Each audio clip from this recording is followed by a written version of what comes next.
What's going on, Mountaineer Nation? Here we are live with the West Virginia Iowa State post-game show here on the Voice of College Football channel. I'm Jordan Cruz, member of the Country Roads webcast team here on YouTube, joined by a good friend of ours here, Mountaineer Paul. You can find him on YouTube as well, Mountaineer Paul Talks Football. How's it going, Paul? Rough day, man. Yeah, Very disappointed. yeah, to say the least. As you see there, the score scrolling across the bottom of the screen. If you're a Mountaineer fan, I'm sure you know it. You probably endured most of that as much as you could handle. I know I'm just a glutton for pain. I guess I'm always going to watch every second, no matter how bad we're getting beat. But 31-14, the final. Iowa State comes out on top of the Mountaineers, gives Iowa State their first conference win of the season, and drops Mountaineers into last place officially in the Big 12 conference as they fall to 3-6 overall, now 1-5 in Big 12 play.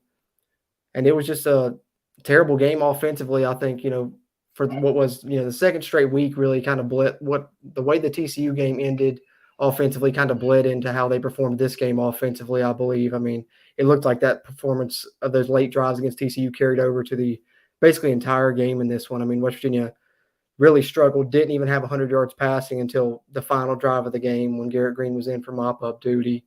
What do you think you saw from this Mountaineer offense today, Paul? I mean, it was pretty abysmal performance. It's the worst performance of the Neil Brown era. Uh, Give credit to Iowa State's defense. They have an elite defense. If they had any type of offense to go with that defense, they'd probably be the best team in the league. Their defense is really good. So don't they had something to do with what happened today. It's not all us, but we're better than that. You know, uh, Absolutely.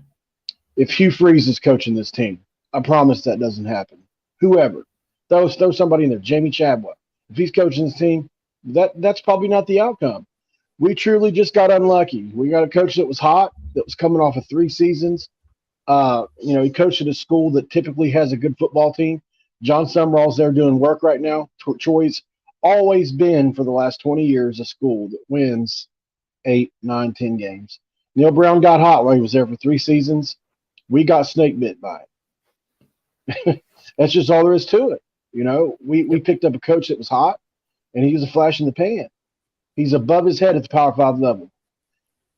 I don't know if it's an X's and O's thing. I don't know if it's an evaluation of talent. I don't know which. It's all. Maybe it's all of it. It's keeping your friends on, and Mm-hmm. staff members, and letting people like Jamila Dye go, uh, and others.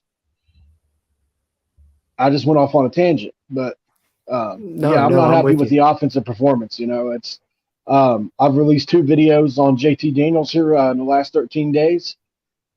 One of those I got drug through the mud a little bit on, and I don't want to say I told you so or anything like that, but go back and watch that video 13 days ago. Uh, I don't know. It's just my opinion. I didn't like what I saw 2 weeks ago from JT Daniels or before then. And I made a video day before yesterday about him. He's averaged a 67 as far as Pro Football Focus goes. That's his average for the season. It's going to drop, obviously. And you think about that number, it's a backup. That's what Pro Football Focus's backup is rated. Anything under Right. 69 is a backup. So that's how he's played. He's playing like a backup. And anytime he faces a defense that has any salt about it at all, he struggles. So Yep, I agree 100%. I'm right there with you now. I think that you should deserve the credit for getting to say like I told you so, because I think, in my opinion, you saw the writing on the wall before. A lot of people. I think this game was the game where, just judging by social media, Twitter, West Virginia Twitter during the game and stuff, people were starting to see JT Daniels was a little off and missing some things and was pointing that out. But I think you kind of had the foresight to see that ahead of times a couple weeks ago, and like you said, the video you talked about the PFF was really an eye opener for me heading into this game. Me and you messaged back and forth a lot during the games and during the week and stuff. And we were talking about that early in the game. And I think throughout the game, that really showed. I mean, a lot of the time those throws were there and JT Daniels was just missing them, specifically in the first half is what I'm referencing. But I agree with you at this point. I think, you mentioned being snake bit by Neil Brown. I think we were by JT Daniels a little bit too. Whether you think he should be benched or not is a whole nother argument, but I don't think you can argue that he's not the quarterback we all thought he would be. You know, people were talking about comparing him to Will Greer. And I think now, is he better than Daggy? Yes, more talented, but that's like I told you when we were messaging. He's definitely, you know, more talented than Daggy arm-wise, has better intangibles, you know, mindset-wise for a quarterback. But watching the offense as a whole, the product on the field doesn't really look that much different than it has the past 3 seasons. No, no. Great take. And that's the weird thing about it is Daggy has had more production out of this offense, even though it's different. You know, I think you know Brad Smith from the Voice of Morgantown was tweeting there during the game. He said he probably laid money down that he doesn't think that Neil Brown. He thinks Neil Brown's calling these plays or his fingerprints are all over it. He doesn't know how much of the reins Graham Harrell actually has. It's a question we probably won't get an answer to. You know, I don't think Neil Brown would admit to that publicly. You know, if he were, you know, in those meeting rooms and dictating one thing or another over another. You know, Neil Brown's kind of, you know, at a hand, maybe has a handicap to call these plays. Don't want to make excuses for Graham Harrell if that's not the case either. But I didn't think really, you know, I thought it was a good hire, but just looking at those two personalities, they're just such different dudes. Neil Brown's a micromanager. He's somebody that obviously has trouble letting go, whether that be benching players, getting rid of friends, relinquishing play calling duties, you know, and the athletic director had to tell him to do that. So to think that would actually happen, you know, he's a lot like I was in my younger days. I had to bang my head against the wall before I realized it's time to change and not act that way anymore. And sometimes I have to be presented with no options before I choose the right option. And I think that's where he's at. He's obviously in a spot now to where maybe he'll realize, you hope to God he'll realize, like, okay, I just need to let Graham do his thing. If he's not letting him do it, obviously a lot of that's conjecture and we don't know. Maybe it's just we Mountaineer fans are in denial and we just hope that that's what's happening. You know, because my favorite acronym for denial is "Don't even know I'm lying." Maybe I don't know I'm lying. You know, maybe that's what it is. I don't know.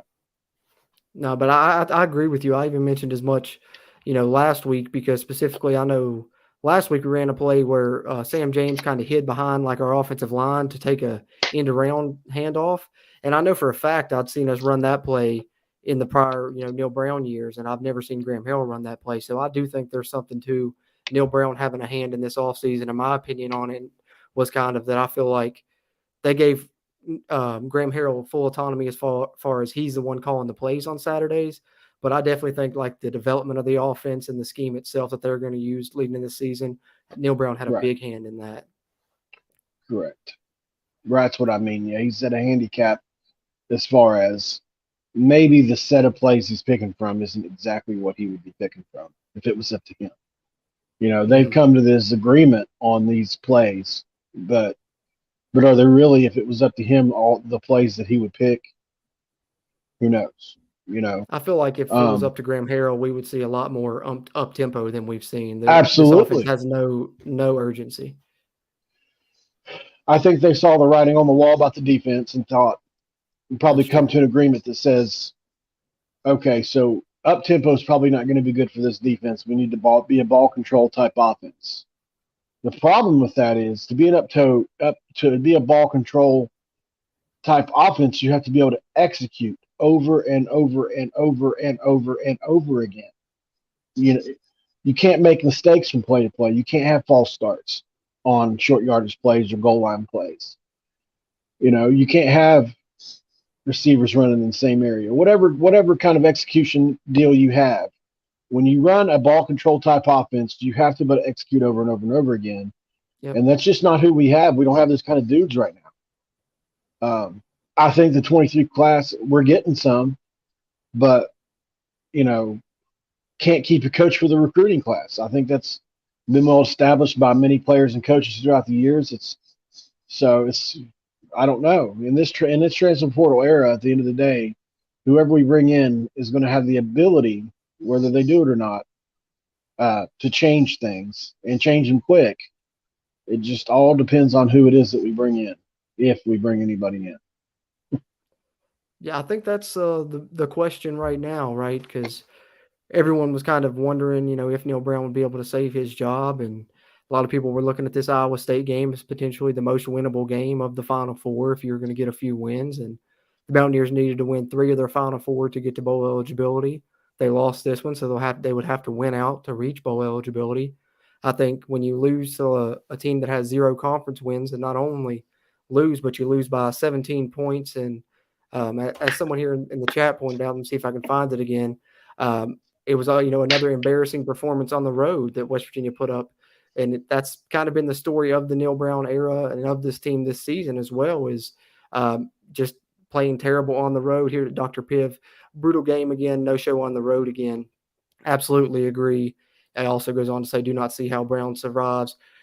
Great points there, Dr. Piv. Appreciate you chiming in, and want to take a second to remind you guys, drop any questions, comments you have there in the chat. We'll go through and address some of those as we go throughout. And the best way, if you want to guarantee we talk about your comment, is the super chat option. That's the little $ down there by the comment section. That will guarantee we pull up your comment if you would like to contribute that way. And that really helps here, the Voice of College Football channel, as we're trying to grow the West Virginia channel. And another way to help that is hit the like button for us and subscribe if you haven't already. But that being said, Mountaineer Paul, I got to ask you, I mean, is there any way Neil Brown survives after this loss?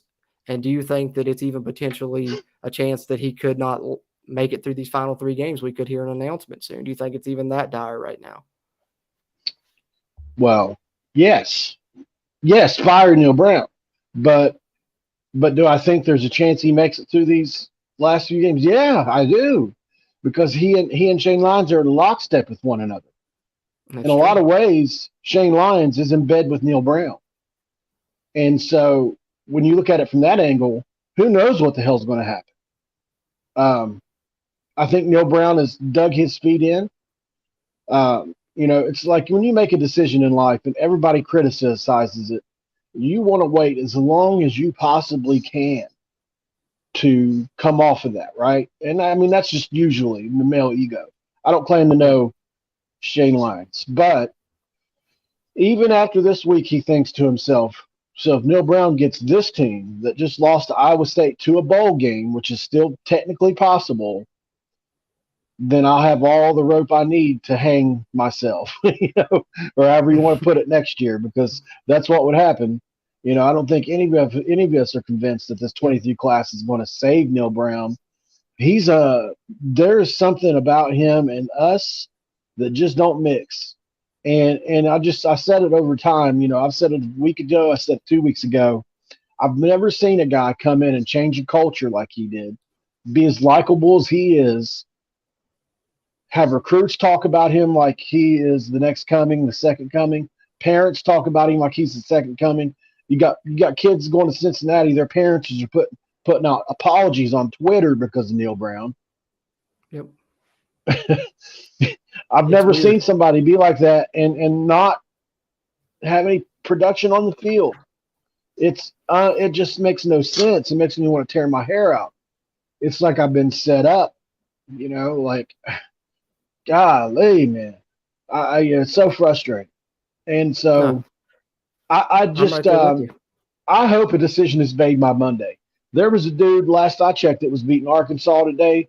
Man, I wasn't all the way on the Hugh Freeze bandwagon, and I don't know if he's even in our plans. I don't know. But, man, he went on the road today and was beating a really good Arkansas team 21-5 last I looked, and that's pretty good. Yep, and he's done a great job there. A program that traditionally you haven't seen win like that, and they've been getting wins against FBS opponents. I mean, Power 5 opponents even now this season, and winning handedly. So he's definitely done some impressive things there.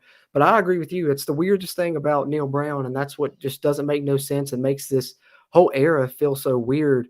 Is the hire was praised by everyone. We all had a good feeling about it. He's such a detail oriented person, supposedly, and like you said, micromanages and everything that he's done off the field. Like you said, recruiting's been great. The 5th quarter program for the players. You could go on and on listing things, but the disconnect, like I said, can't put your finger on it, but there's some kind of disconnect within the program that's not leading to wins on the field. And, that's ultimately all that matters.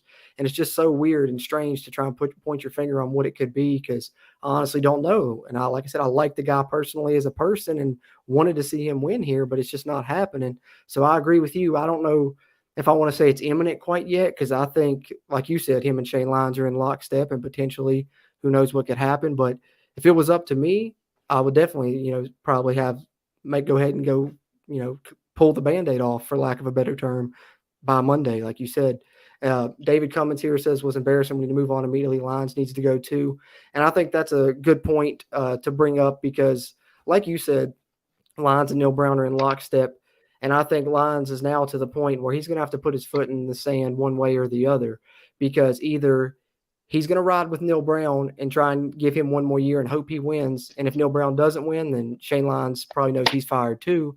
Or he's got to say, I messed up, I was wrong, made the wrong hire, fires Neil Brown. Shane Lyons is kind of at the point of no return now. Either he's going to ride with Neil Brown and it's probably going to cost him his job, or he's going to have to make that move and say he was wrong. Right. And he don't even have to come out and say it publicly. All you got to do is fire him. Yeah. I was about to say that'll firing him tell us all we doesn't- need to know. That'll tell us all we need to know. It's a shame. I feel so bad for Dante Stills and guys like that. Dante played such a good ball game today. As many times as our offense got the ball, we should never put that kind of display out there. I still can't believe JT Daniels threw for under 100 yards on the day. Then Garrett Green comes in and goes 4 for 5, throws for 50 yards and a touchdown, or whatever it was. I just wonder what would have happened if that would have been sooner. At this point, I've always in my back of my mind wanted it to be Nico, but I don't care who it is. If it's Garrett Green, let it be Garrett Green. But Yeah. I'm done with the JT Daniels experiment. It's almost like Neil Brown feels like it, he brought us coordinator in. So they're in a way also in lockstep with one another. And that with JT Daniels, it's almost like you bring in the Russell Wilson to the Denver Broncos. They're not playing like the Seattle Russell Wilson played. JT Daniels isn't playing like the USC JT Daniels or the Mater Day JT Daniels or even the 7-0 Georgia JT Daniels when he had guys like Jermaine Burton to throw the ball to now. I'm not saying he doesn't. We don't have that here. So do they make a change? It's anybody's guess, man. Don't know if our problems are fixable. I don't know if the guys are on the roster. That's the thing. And one way or the other, that's still a Neil Brown problem, and a Jordan Leslie problem. I seen his wife posted a tweet today with their son saying that they had just spoken to him, and that she had that hashtag. Did you see it? No, I didn't see it today. I missed that one. Yeah, Jordan Leslie's wife had a hashtag handle hard better thing today, talking about we fans. And we had at least that I could see 10 fans that were pandering to her. And it took everything I had not to retweet that with something negative attached to it. But I decided not to. There was a baby involved. Yeah. I don't know. That's one thing. Well, that's one thing I haven't liked. Like when everything has been going wrong, it seems like that they want to come back at the fans for being upset that we're losing. From Neil Brown saying, earlier after the Baylor win, or after Virginia Tech win, whichever one it was, that their downfall was exaggerated or whatever he said, to them saying, don't take criticism from anyone you wouldn't take advice to, and that being a main theme of them. I don't know. Those are all shots at us. Yeah, that's the way it feels, and in a season when you're losing already, you don't want to make that even worse. Lose the fan base. I don't know. Right. Yeah. Not try and relate to us. And so I don't know. Maybe they see the writing on the wall too. It's hard to say. But there's a comment here from Nick Danger I wanted to address. He says, when are you all going to realize we don't have the recruiting to hang in the Big 12? Since joining the Big 12, we have gone lower and lower in performance. And I want to bring this up because Nick Danger, that's a good point, but I got to disagree with you, because that's what my issue is right now with WVU is people are saying, we have crazy expectations. The Pat White era spoiled us, things like that. And to me, I think it's not unrealistic that we've been in the conference for, over a decade now. We should at least, be in the top two or compete for a conference title once in that decade. That's not unrealistic. So to Nick Danger, to your point, I'm not asking for a ton. I'm not just asking for better than we've been this first decade of the Big 12 and particularly these last 4 seasons. Nick Danger, you go look at the recruiting rankings right now. We are one spot outside the top 25, which would be the best in program history. So I'm not, and Neil Brown has consistently out recruited Dana Holgorsen since he's been here. Yeah, that's true. So I don't know, so it's just, I don't think it's as much that, Nick, as there's a development issue, a developmental issue. You see a guy like C.J. Donaldson that explodes onto the scene, but then can't be developed to taper back the way he plays to not be injured. Things like that. Like, I feel like that's a coaching issue that he was injured because they were feeding him the ball. I mean, obviously we were injured and he had to be given the ball, but I feel like some of the things he was doing with the ball in his hands were just reckless. Just little small things like that. Obviously the receivers we've had the same 2 receivers now since the Dana. I'm sorry, I'm excited. Since the Dana Holgorsen era, Bryce Ford Wheaton and Sam James have both been in this program. Thank you guys for sticking with us for that long. But you've had the same problem since 2019, maybe even 2018. So, there's no reason our program is stagnated. And then you look at JT Daniels and the possibility of him coming back another year, and even the more stagnation. Whoever comes, he's a clean house, man. I agree. I think it's just, time for a change all around. My dog back barking in the background. I think my fiance might just pulled up back home. So if y'all hear that, apologize. He'll stop it momentarily. But having said that, I think we got to talk about the defense a little bit in this one.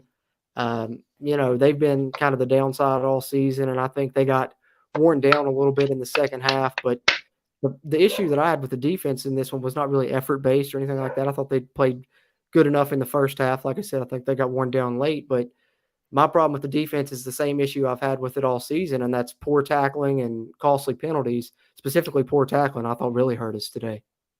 And not being able to get off the field, yeah. It's almost like it's like last week.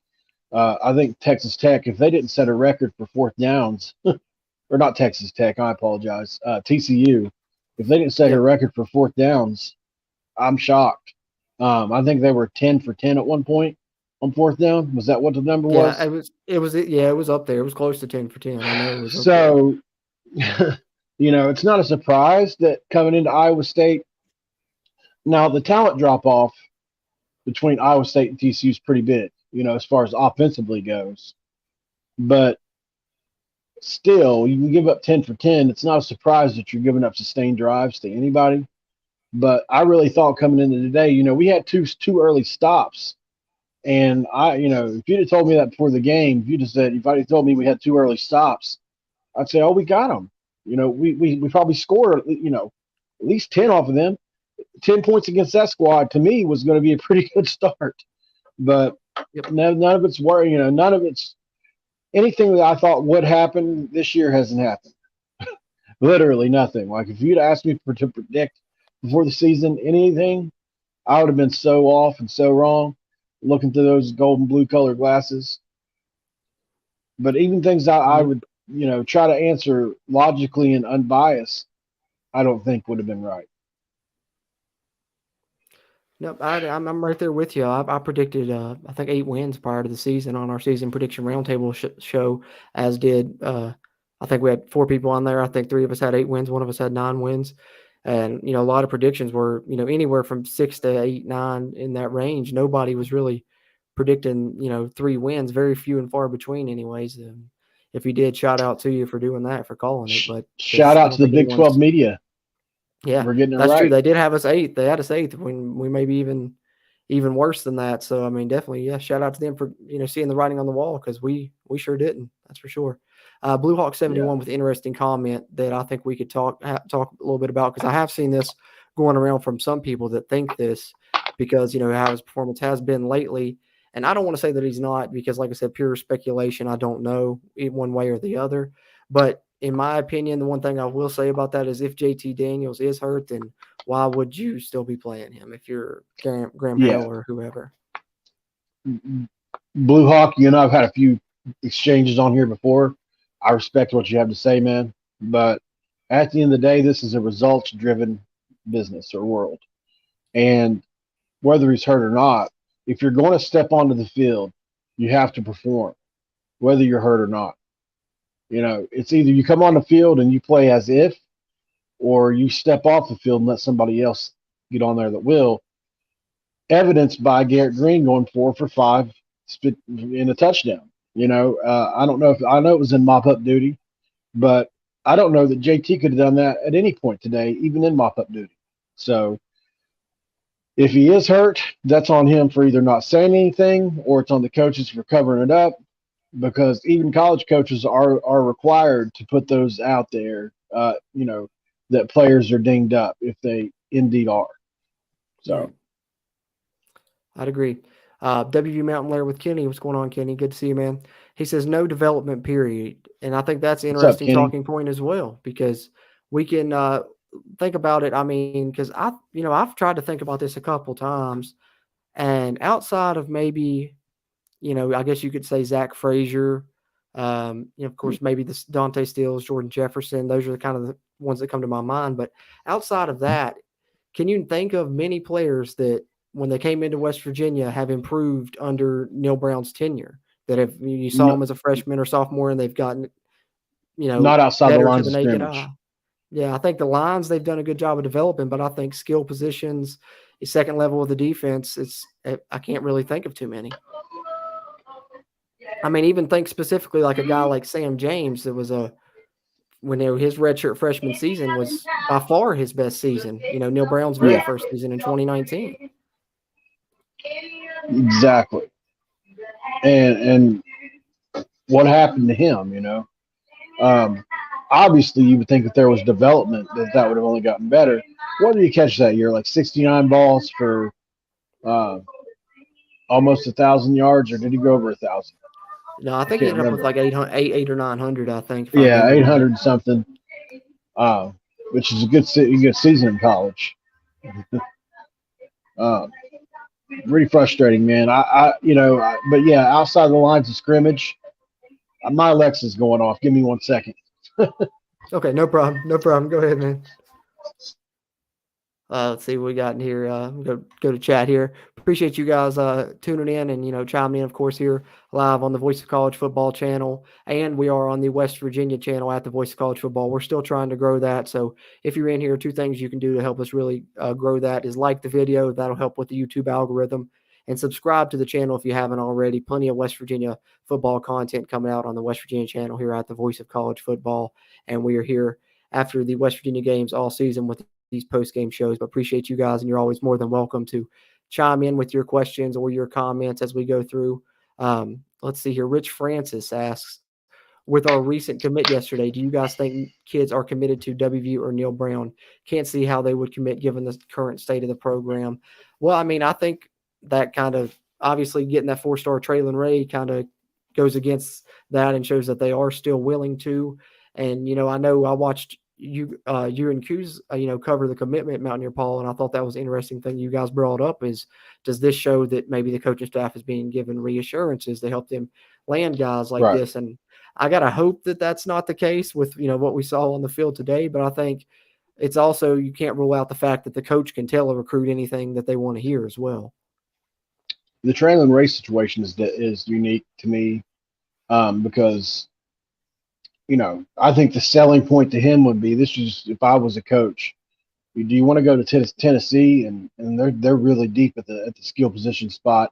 Mississippi State is too, really deep actually. Both of those schools are, and both have a ton of 4-star and in Tennessee's case 5-star players lining up to go there. So I think that just the path of least resistance in a similar offense is West Virginia compared to those two. That could be an answer to why he came to West Virginia. But I spoke to one of the most recognizable recruits um, of the 23 class yesterday and today. And I asked him that question. I didn't ask him about Neil Brown at all. I consulted with Coos and with another guy, Travis Kenobi from Last Word on College Football, and we decided it wouldn't be a good idea for me to ask them about Neil Brown or anything like that. But I did just ask him, how did he feel about the losses and things like that? Has it been tough for them to stick around? Um, and then thanked him for sticking around, you know. And I think it's a mixed bag of players that are committed to Neil Brown. This specific person has come out on Twitter and said the exact. I mean, he even made a post about it. I committed because of the coaching staff. He said Right. that. So I think there are players that are, you know. And then so I have another source. I won't because he's, you know, I haven't asked him.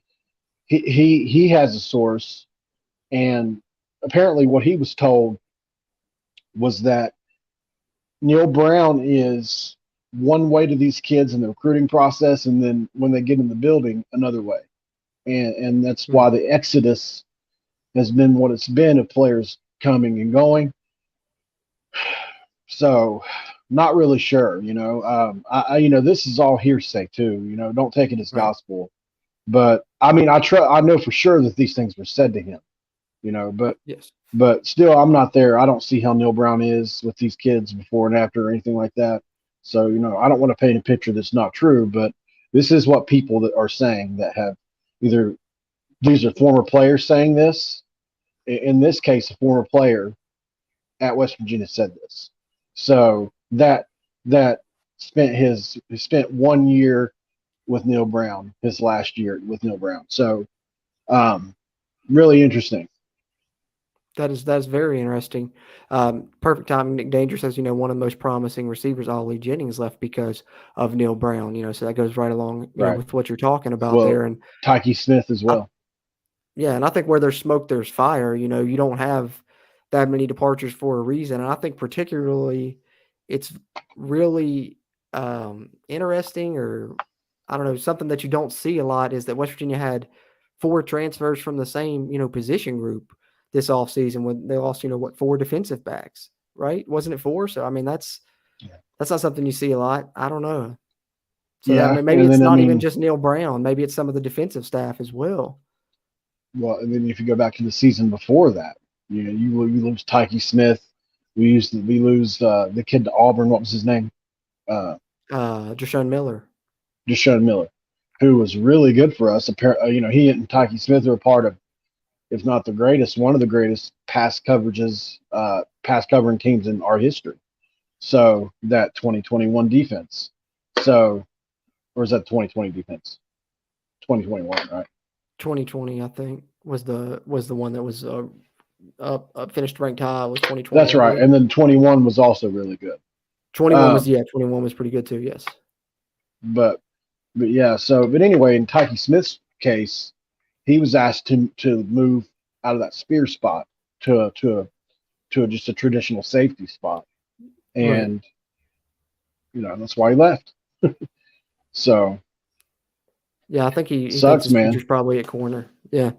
I know that's West Virginia's been dealt a tough hand, and that's one thing. I mean, this coaching staff has. I mean, they have been dealt a tough hand for the transfer portal and stuff, but that's just the name of the game now. And you can't help the fact that they wanted to maybe develop players in this, and they've lost a lot of the players they were trying to develop, and that's a tough break. But the sad truth is, you still got to find a way. I mean, no matter what Jimmys and Joes you got, especially after 3.5, 4 seasons, you really got to be able to find a way.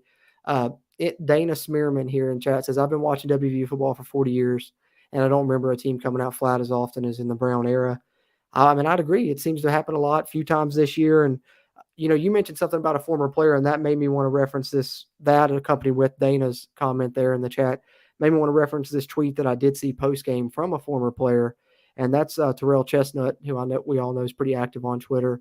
Got great football knowledge, was a great defensive back for the Mountaineers. And he's at T Chestnut on Twitter if you guys want to check this out for yourself. But he says, NB might be a really good coach, but just not for this program. Huge responsibility to coach at WVU and represent the state and the university. With that said, I think it's time to move on. Won't put any hashtags, but it's time. We trusted the climb, and the climb never happened. That is 472 likes already. Tweeted that just about an hour ago. So I think even when you're starting to hear it from people like that is when it's really starting to show you just kind of the state of the program right now. Yeah. Yeah, I heard some people say like they wish Pat White, Steve Slayton. I think it was Brad from Voice of Motown saying he wished that Steve Slayton and Pat White and guys like that would get involved with what Terrell did. But some of these guys are also coaches, and so it's kind of hard to do that when you're in the profession yourself Right. to vie for somebody else's job to be taken. It's that takes bravery to do what Terrell Chestnut did, because I'm sure that even though Pat and Steve might feel that way, it's still a hard thing to come up publicly and say when especially when you're associated with this program, even if you don't know Neil Brown. So I'll be interested to see what Pat McAfee says about it this week. He's been pretty vocal about it lately.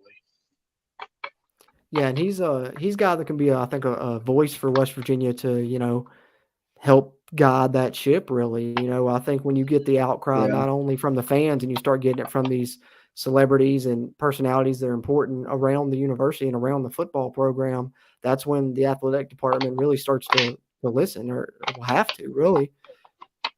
Let me ask you a crazy question. If Pat said he wanted to get into coaching, would you take him as just a CEO and he hires all the staff? Would you take him right now? Pat McAfee. Yeah. I don't know, man. I don't know. That's tough. That's But I don't something know I if thought about earlier just by myself. I'm crazy.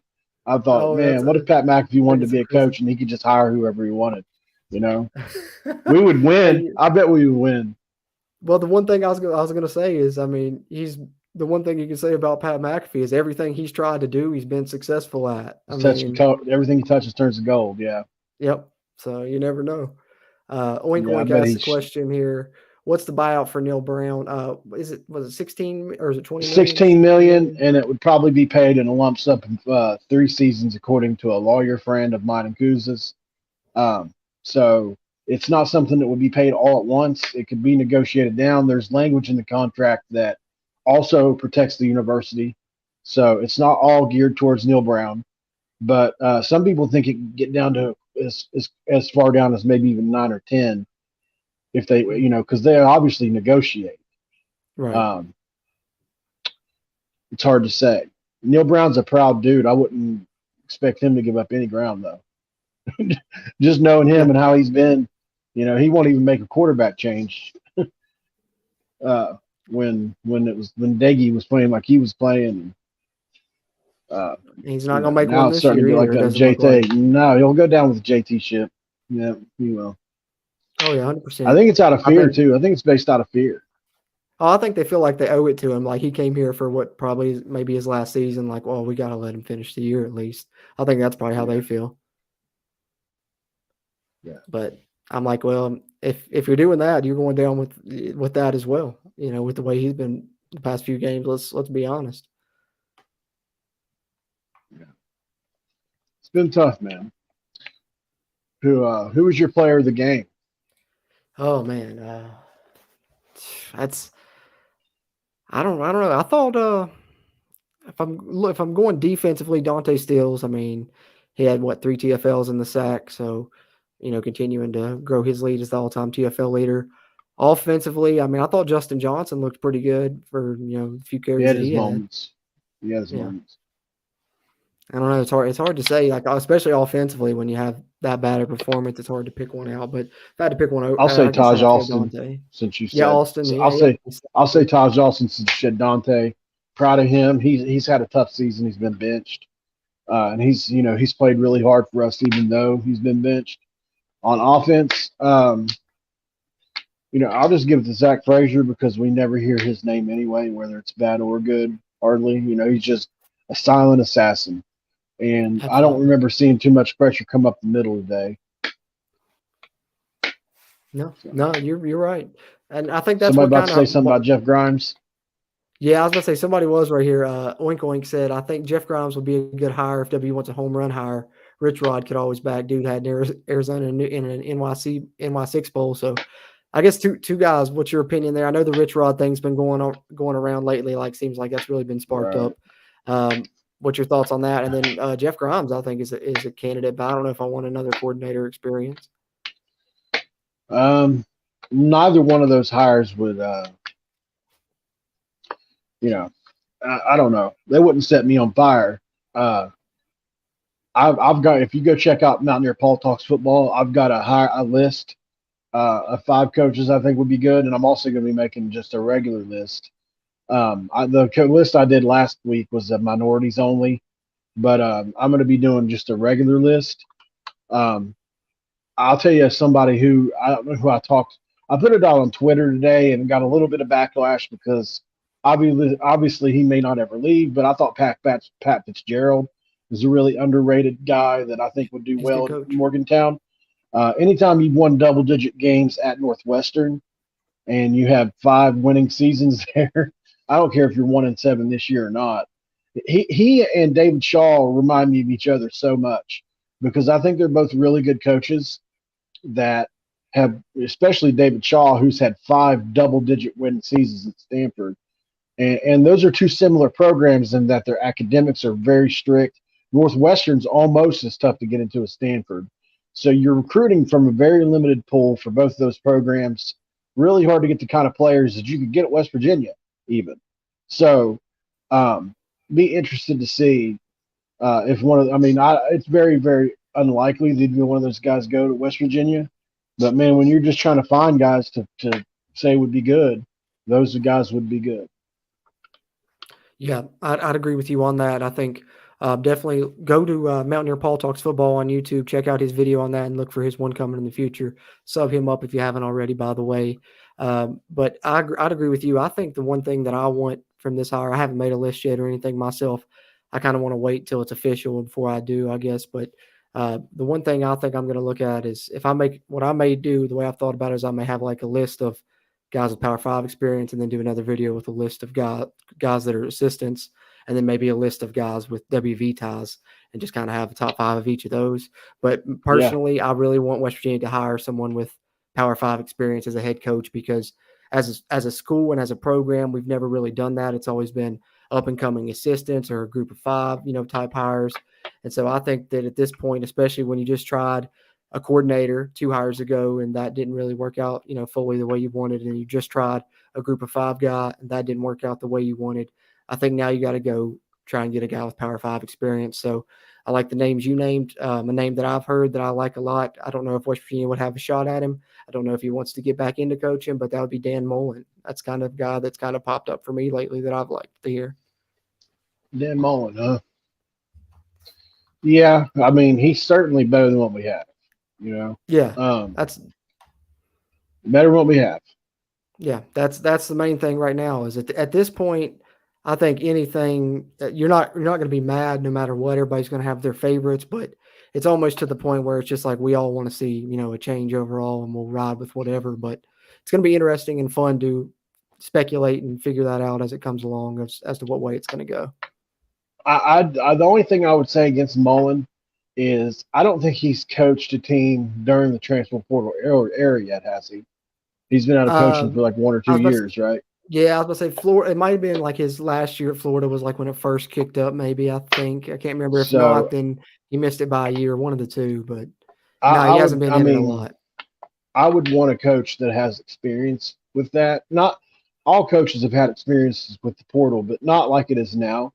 Right. And, I feel like it's going to take time for all coaches, to get the feel of exactly how do you these players are going to leave. Every school's going to have 10 to 20 players leave every year, and you're going to have to bring in those same 10 to 20, whether it's a mixture of junior college, Division II, Division I, FCS, Power 5, however you do it.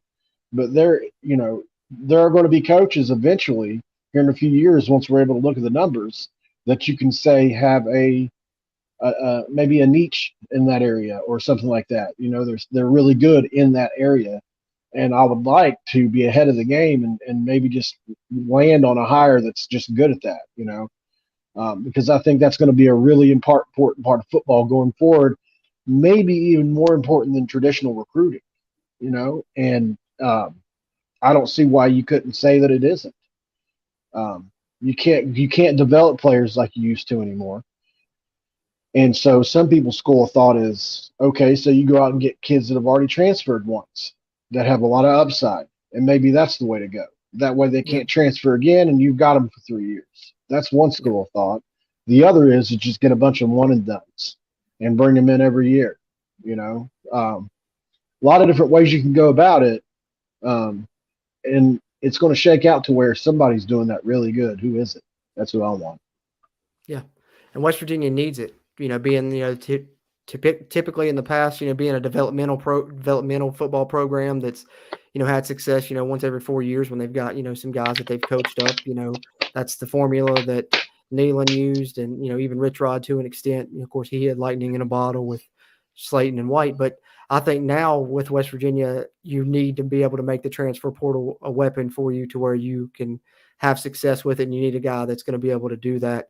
And like you said, I think both of those schools of thought are great. Like I said, because if somebody transfers once, they can't transfer again without having to sit out. They're not going to want to do that. So definitely, I think that's an underlying thing that I hadn't thought about in regards to the hire. So that's a great point, is their experience and their ability to deal with the transfer portal. I see some people talking about Tom Herman in the chat. What are your thoughts on Tom Herman? Well, apparently the word on Tom Herman's he's a bit of an ass, but I mean, I don't care about that. So is Right. Bill Belichick, so is Bob Huggins a lot of the time. So, even though it's probably a little overblown, but, so I don't really care. Tom Herman on the field, what he did at Houston was really good. And then what he did at Texas was still pretty good. They went to a Big 12 championship with him. Mm-hmm. Uh, he's one of his former quarterbacks is a starter in the league as of right now for the Colts. So he's been shown to be able to develop players over time. He's obviously got an eye for talent. When you think about, who's that player that plays for the Bills that played for Houston? What's his name on the defensive line? Oh, Oliver, right? Yeah, yeah, Oliver, yeah. I can't think of the yeah. first name, but Ed Oliver. yeah, that's it. Really, and they had player after player like that come through Houston. And at a school like Houston, how they were then, they were having to pick from the leftovers of all the Texas schools, really, so, and they were still able to land an Ed Oliver. So it shows that he's got an eye for talent. At a place like West Virginia, that's important, because we're not always going to get, Traylon Ray signings don't happen every day. Rodney Gallagher signings don't happen every day. Justin Benton's don't happen every day. Jeremiah Trotter Jr.'s don't happen every day. James Hurd Jr.'s don't happen every day. Neil Brown got every freaking one of them. True. And those are all 4-star guys on one of the 3 major websites. So whether it be On3, 247 Sports, or Rivals, they're 4 stars on one of those sites, and some of them all 3. Blows me away, blows me away that he's able to do that. Yeah, me too. Me too. And like I said, that just kind of speaks to the disconnect we've talked about, like doing everything right, but for some reason it not adding up to wins, which I don't understand. As far as Tom Herman goes, I think I kind of agree, like what you said, like probably better than what we have. But personally, I think it's just more of a personal thing for me. I've just never liked the guy, and I think it goes like what you said about him, personality wise. So I wouldn't like it when we made the hire, but if we started winning, of course I would grow to like it, and I'd be always behind the Mountaineers and give it a chance. But also, I worry about him being a Texas guy. He's been at Houston. He's been at Texas. When Dana first came, he tried to recruit Texas, and it didn't work out for us. So if he came and tried to recruit Texas for us, I don't know if it would be any different. But that's the one Doesn't thing he that would have go Ohio against it State for me. ties, though? Yeah, I think he was wasn't he defensive coordinator there or something? Offensive. He's an offensive guy, pretty sure. Offensive coordinator. Yeah, that's right. That's right. Yeah. You're right about that. Yeah, I think he was offensive coordinator there at the time. Then I know I remember being on the staff. You know what blows me So away, man? You look at the coaches that have really showed out this year. A guy like Josh Heupel at Tennessee, or Luke Fickell last year. These are both guys that we could have had. yep. I mean, obviously Luke Fickell said no to us. He did. from what I've been told. But is that because it was a financial deal? You know, if he was really our guy and we threw it all at him, could we have had him? I don't know. But man, can you imagine? You know, and I hate to play this game, and I know maybe a lot of you don't want to play it, but can you imagine what a Josh Heupel would look like right now in Oh, at West Virginia? Just think about the events. Would Hendon Hooker have transferred to Josh Heupel at West Virginia instead of Tennessee? Like, it's just so much to think about. yeah. You know, um, Yeah, you never know. you never know, and it's just makes me mad that we landed on Neil Brown. Um, yeah, Well, when you think makes me about mad. that with those what ifs, look at Kansas State. Their final two were Chris Kleiman and Neil Brown. Neil What if they Brown, hire Chris Neil Brown Kleiman. and West Virginia ends up hiring Chris Kleiman? Kansas State, competing for the conference, hired in the same year. 4 years later, West Virginia last place. Kansas State competing for a conference title. That could have been flipped around as well. Yeah, and while we wouldn't have the same players because the geography is just so much different, we would have some of the same players, I would imagine. You know, at Right. some point there would be crossover, um, but there's talent out this way just like there is that way. So I don't think it would matter. It's all about when you get like Kleiman's a great example. He recruits players that fit his system.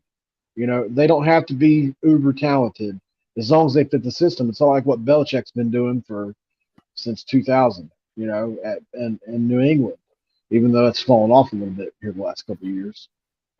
Once you develop a system, it's more about the system than it is the player. You know, and you just find players that on the high end or the low end fit that system. You know, and that's how it works. You know, wish I knew how to do it, but I don't. Yeah, I I know. just know how to I talk was about about to say. Yeah, I was about to say, me too. All I can do is speculate and stuff. If I wish I had the answers too, but unfortunately yeah. we don't. We can just speculate on what we think the answers may be and hope that West Virginia finds them.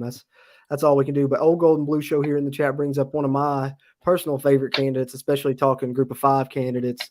Which, like I said, I hope West Virginia goes with the guy with Power Five experience if they do move on from Neil Brown. But Jamie Chadwell, Coastal Carolina, Old Golden Blue Show says, I don't know if Chadwell is the answer, but he looked great against Marshall. Very good in-game adjustments. I know Old Golden Blue Show attended the game. He was giving me some updates about the offense and stuff. And I really do like that unique system that Chadwell runs. And I think a unique system is one way you have success at West Virginia. Right. Similar to what it would be more similar to what Rich Rod runs than what we run Right. here now, right? Yep. But here's what I'll say about Chadwell, and this is my opinion. So the difference between Neil Brown at Troy, or even Sumrall that's at Troy now, or maybe Drinkowitz who's at Missouri now that was at App State. These are all programs that are traditionally just good at the Group of Five level. And so the coaches don't always, it seems like no matter who comes in and out of these programs, they're always pretty good. That's not the case at Coastal Carolina. Chadwell Good built point. that program into what it is. He did, and so that catches my eye a little bit because Coastal Carolina is not a traditionally great Group of Five program, and even FCS program before that. So they're a program that you'd be really hard to win at, even though it's in that Myrtle Beach area. It's such a small spot. I was just shocked that he took that play, especially they were rocking these last couple of years. I think he's going to be a really good hire, and I think he has the potential to be a Luke Fickle type hire for somebody. The problem is just the unknown part of it. I have a really good feeling that he's going to be a very good coach for somebody, but we haven't seen it at the Power Five level yet, and that's the only thing that scares me about it. Yep, I'm right there with you. I'm scared to take another gamble when you just took a gamble on what you thought was a sure thing, a foolproof hire, and it went that way. So it's kind of hard to take a gamble on another Group of Five guy. But I agree with you. He definitely has built that program. I don't remember ever hearing about Coastal Carolina prior to him being there, personally. So I'd agree with that. And like I said, the unique system, I really do like that as well. So as bad as I'd be scared of the gamble, I don't think it would be a bad move. Also, I think like we said earlier, better than what you're doing now probably. So any change is a good change at this point. As we West Virginia fans may hate to admit, it might be one of the more attainable hires for us.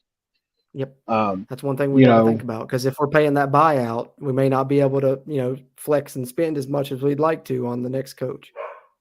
yeah, I mean, because if it was up to me, there's no second guessing it. Deion Sanders is the guy.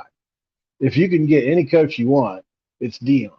Would he come to West Virginia and be the first black coach in our history? I mean, because that's probably what you'd have to sell him on. Hey, Yeah. listen, in a state that's traditionally looked upon as racist. I'm not saying that it is or isn't, but it's from the outside looking in. Trust me, I live in Ohio now. It's looked upon as that. Mhm. You could be the first black coach in its history. But I'm wasting my breath because the likelihood he's going to want probably 10 to 11 million dollars wherever he Oh, yeah. goes next. Um, you think about what he's been able to do. Are you kidding me? He has more five-star players on the roster than we do. You know, Sure. he was able to flip uh, Travis Hunter, who not only grads that he was the number one player in the country, but Mhm. not only that, he's one of the highest graded number one overall players ever too. He's not just a number one player like from year to year to year. He also grades out as a high end like Andrew Luck for his position. So like he's almost for sure going to be a top 5 pick. You can just tell.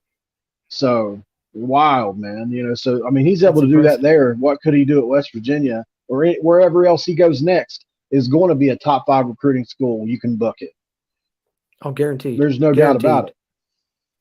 Guaranteed. I think that he's going to be hot commodity is the one, like you said, that's probably your dream candidate. But like I said, I think that's everyone's dream candidate at this point that's looking to make Oh a hire yeah. this offseason, probably. If he walks into your living room and that smile, Coach Prime, and that the charisma, nobody's saying no to that. And he Nope. can sell you on a dream. And he CEOs it too, man. He doesn't call plays. He just hires the best, and he'll admit that. G Wild, Smyrna man. says Luke Fickle, it was a religious thing. That's what I'd always heard too, that they want, Luke Fickle was, kind of the top candidate. He had the relationship with Gordon Gee, but when it came down to him and Neil Brown for West Virginia's hire. But Luke Fickle, what I'd heard, and apparently what G Smyrna had heard as well, was that he's Catholic and his family's Catholic, and I don't think there's any Catholic schools in the area near Morgantown, and that's one of the main issues of why he turned down West Virginia. Well, then we should have built one. Yeah, I'd agree. Make it happen, right? He should have built one. Listen, if I was in charge, that's what I would have tried to make happen. But y'all didn't hire me, man. I tried to tell you guys. Yeah, that's what I said. If you build it, they will come, right? Yeah, yeah. So who is your number one guy that's attainable? Do you think? Do you have one? um, I still like Hugh Freeze. I know he got the extension, but I don't think You that's think he's ruled out. attainable? I think that it's still a chance. I mean, you look at who wasn't it Lane Kiffin signed a big extension at FAU, then still left for Ole Miss in the same Yeah, year. same deal. Yeah, he did. Yeah, so I mean, it's not ruled out because he got the extension. I think it's less likely now, but he's definitely up there for me. Um, like I said, I haven't looked at it enough to give a like educated answer, I guess. But just like top of my head, I think him. I think Dan Mullen. Um, I don't know. I might take a gamble on a Dave Clawson. It's a name I've heard tossed up, but I don't know. Like I said, I don't remember Wake Forest really being good prior to him either. Too often. So No, wait, listen. Similar to Northwestern, Wake Forest is a really, really hard place to win at. Not, and they're traditionally a basketball school as well. So that's another thing you're contending with. yeah. But I mean, the thing I guess you could do is possibly bring some recruits to like a basketball game there. That's true. That's true. That's definitely a good environment, Uh, Traditionally, they are a bit of a power. what about a Gus Malzahn?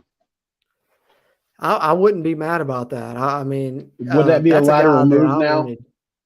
I said I don't know if, especially with him coming to the Big 12, I don't know if he would make that jump. You'd probably have to entice him with At this a little point, bit we're two extra money for programs going in sure. two totally different directions, too, aren't we? Yep, that's I true. mean, we're That's the true. we're the bigger program with the bigger history, no doubt. I mean, if you look at UCF's history compared to ours, it's not close. You know, Right. they've got undefeated seasons, so do we. Um, I mean, so, but I mean, he's already in Florida, and now it's going to be a Power Five school. Probably that's a school that scares me going down the road, looking down the road. Oh yeah, Sleeping giant definitely. at UCF. So, I mean, maybe I'm chasing dreams again, thinking Malzahn would leave UCF to come to West Virginia. But Hey, stranger things have happened, but I definitely wouldn't be. That's a guy that I remember even when the news broke that they were going to move on from, Coach Bill I Stewart, couldn't rest in believe it. peace. I was a guy that I wanted. I wanted us to go after Malzahn real bad. I remember late that season him being a name that was brought up, and because I wanted West Virginia to have an explosive offense, we were dealing with the Jeff Mullen offense, and then of course we hired Dana Holgerson, who I had not really known too much about prior to that. But then once I researched that, I was Yeah, like, oh, he's a good offensive mind. I'm cool with that. But Malzahn was definitely a guy that I wanted back then, even. So if we end up with him now, I'd be cool with it. and he's got the UFC Knights playing really well. He does. He does. I think they're They're 7-2 power right now after now. today. Yeah, Yep. yeah, they've got a cool And stadium. I like their stadium. I I'm think he has looking forward another to going offense there. that's he has another offense that's kind of unique as well, and he's always been really good at Yeah, running the football, which is West Virginia has traditionally had success with when they're good at running the football. So uh, I like watching him on the sidelines during uh between plays. He's doing that thing where he's got his hands going like oh yeah, this. he's roll with Go, it, go, roll go, with go, go. it. Yeah, Wanting him to up tempo move. rolling. They get it up Yeah, tempo rolling. He gets into it. I'm with you. I like it as well. Having said that, who knows what's going to happen? It could be interesting next few days for Mountaineer Nation. It's certainly going to be an interesting next 2 to 3 weeks after the abysmal performance we saw today. The Mountaineers fall to Iowa State 31-14. Mountaineers officially last place in the Big 12 Conference. Unfortunately, 3-6 on the season, 1-5 in conference play. We're going to cover it, no matter what moving forward. We'll be here post game on the West Virginia Voice of College Football channel for the remaining 3 games of the season, of course. But having said that, Mountaineer Paul, what do you got coming up on your end? Anything you want to plug on your channel? You can hand out your social media handles. Just let them know where they can find you outside of here on the Voice of College Football channel. yeah. At Paul Mountaineer on Twitter. I'm pretty vocal on there. I think I've chased some people off here lately. I get emotional, during the games, but Oh yeah, don't take me personal. I just I love this university and the state just like you guys. Born and raised in West Virginia. I got them tattooed right here on my chest, just like a lot of love you it. guys probably do. So I love the Mountaineers, and you can find me at Mountaineer Paul Talks Football. Um, I make videos about West Virginia football. I'm going to be rebranding that going into basketball season, and actually, Kuz and I have been talking about partnering up and doing a joint thing on the basketball, but decision hasn't been made quite yet. So we're still trying to work out some of the details on that, and we're still not sure. Nice. We might make it a completely other channel on that. I know that's kind of off topic from what you asked me to do, man.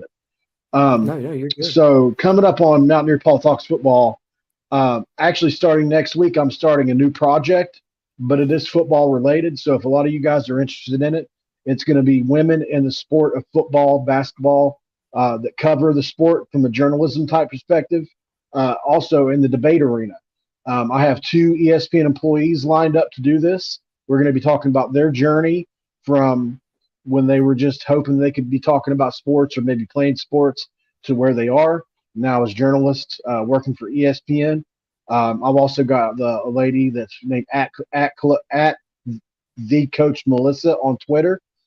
She is a Texas Christian personality. So she's going to be coming on the show, and she's going to be talking about her journey. And we're just going to, be kind of uplifting women, man, because any man that's ever had a good woman by his side knows what that's all about. And there's some good women on the sports side of this thing, too, that don't get a whole lot of shine. So that's what going to be the goal of the show is to talk about women that are in this field and do what we do, except on a more national level. And it's going to be fun. Awesome. I think that's great, man. That's going to be really good. Y'all be on the lookout for that. That's some awesome stuff there coming from Mountaineer Paul Talks Football here on YouTube. Plenty of great West Virginia content, great interviews, and like you said, there's some great content coming up promoting women, in journalism and specifically, sports journalism. So that's going to be awesome, and we'll look forward to that. As far as me, you can find me on YouTube here at Country Roads Webcast. We cover West Virginia sports, a little bit of Big 12, mainly just West Virginia. football right now. We just kicked up the basketball side of our coverage as well. That's going to be, getting heavy and with both sports going on. So we'll have basketball coverage on the channel, football coverage on the channel. We do a long form podcast that you can watch video version of on our YouTube, and then the audio version on any podcast platform you like there. Just search Country Roads Webcast, preview and review of every Mountaineer football game, and then going to do a podcast episode a week for basketball. So that'll be on the podcast side. Video wise, like I said, post game streams, hopefully for basketball as well. You can find us here, post game for football games on the Voice of College Football channel. And then, like I said, Country Roads Webcast on YouTube. That's us. Sub up Mountaineer Paul Talks Football. And then most importantly here on the channel, sub up the West Virginia channel here at the Voice of College Football. We're trying to continue to grow that and really grow it throughout Mountaineer Nation. But any final thoughts, anything we didn't touch on that you wanted to touch on, Mountaineer Paul, before we get ready to wrap up this post-game show for this Iowa State game? Fire Neil Brown. That's a heck of a way to end it, and we'll see how it plays out moving forward in the coming days. I would agree with you there, as I think a lot of Mountaineer Nation would at this point, and we'll see if that wish is granted and how the final 3 games of the season play out. No matter what, there will be plenty of West Virginia coverage coming from Mountaineer Paul, coming from myself at the Country Roads Webcast, and of course here at the Voice of College Football, and specifically on the West Virginia channel here at the Voice of College Football. We'll be back next week following the Oklahoma game again to talk about it with you guys. Appreciate you guys tuning in. Like the video if you're hearing here live, or if you're watching it on the playback, that'll really help. And sub us up if you haven't already here at the West Virginia channel. That being said, for Mountaineer Paul, I'm Jordan Cruz, and until next time, let's go Mountaineers. Mountaineers.